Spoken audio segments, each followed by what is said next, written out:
please subscribe and don't forget to press the bell icon to get notified whenever we upload a new video. Rajya Sabha की कार्यवाही के दौरान कांग्रेस के सांसद खड़े होकर नारे लगाते नजर आए, क्योंकि राज्यसभा चुनाव में अहमद पटेल की जीत को लेकर कांग्रेस डरी हुई है और उसने गुजरात में कांग्रेस विधायकों के पार्टी छोड़ने के लिए बीजेपी को जिम्मेदार ठहराया।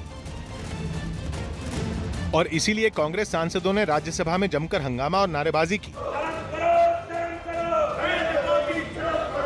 कांग्रेस के सांसदों ने गुजरात में कांग्रेस विधायकों की खरीद फरोख्त का आरोप लगाते हुए सदन में चर्चा की मांग की, लेकिन उपसभापति ने इसके लिए अलग से नोटिस की जरूरत बताते हुए चर्चा से इनकार कर दिया।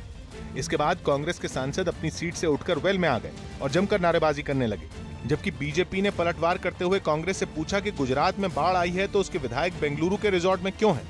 बाढ़ आई और इस बाढ़ में उनके प्रतिनिधियों को वहां की जनता ढूंढ रही है। तो वहीं कांग्रेस ने बीजेपी पर बाढ़ का नाम लेकर मुद्दे को भटकाने का आरोप लगाया। अगर उनको बाढ़ पीड़ितों के प्रति इतनी सहानुभूति होती तो वो कांग्रेस में से गए हुए 3 विधायकों के है तो जोड़ने के पूरा फंक्शंस वगैरह किया, वो नहीं करते। गुजरात मुद्दे पर कांग्रेस के लगातार हंगामे और नारेबाजी के बीच राज्यसभा की कार्यवाही रोकनी पड़ी। राज्यसभा चुनाव से पहले गुजरात में 6 कांग्रेसी विधायकों के इस्तीफे के बाद पहले ही सियासी हंगामा मचा है और कांग्रेस को डर है कि अगर विधायक पार्टी छोड़ते हैं तो उसके उम्मीदवार अहमद पटेल की हार हो सकती है। इसीलिए कांग्रेस ने चुनाव तक अपने 44 विधायकों को कर्नाटक में रखा है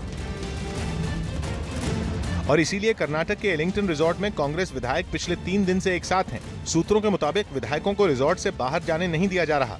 हालांकि कई विधायकों ने कर्नाटक में कहीं घूमने फिरने और तिरुपति बालाजी मंदिर जाने की इच्छा जताई है, लेकिन सूत्रों के मुताबिक इसके लिए पार्टी की ओर से इजाजत नहीं दी गई है।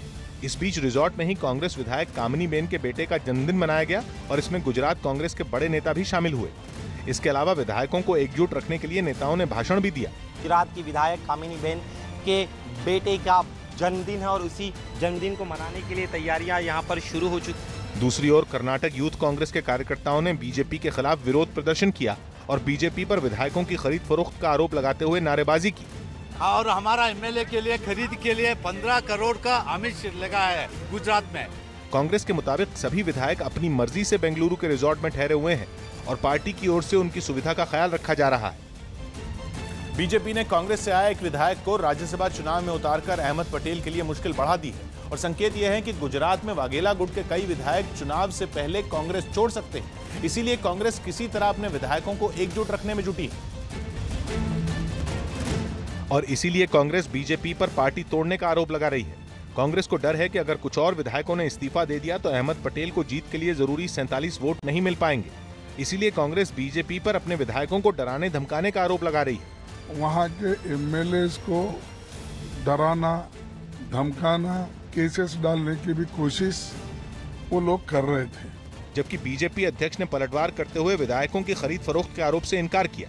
गुजरात में तो चलो ये आरोप झूठा है, बेंगलोर में क्यों कमरे में बंद करके रखेंगे? राज्यसभा चुनाव में अहमद पटेल की जीत कांग्रेस के लिए प्रतिष्ठा का सवाल है, तो दूसरी ओर अहमद पटेल को हराकर बीजेपी कांग्रेस को गहरी शिकस्त देना चाहती है और गुजरात से लेकर दिल्ली और कर्नाटक तक सियासी घमासान मचा है।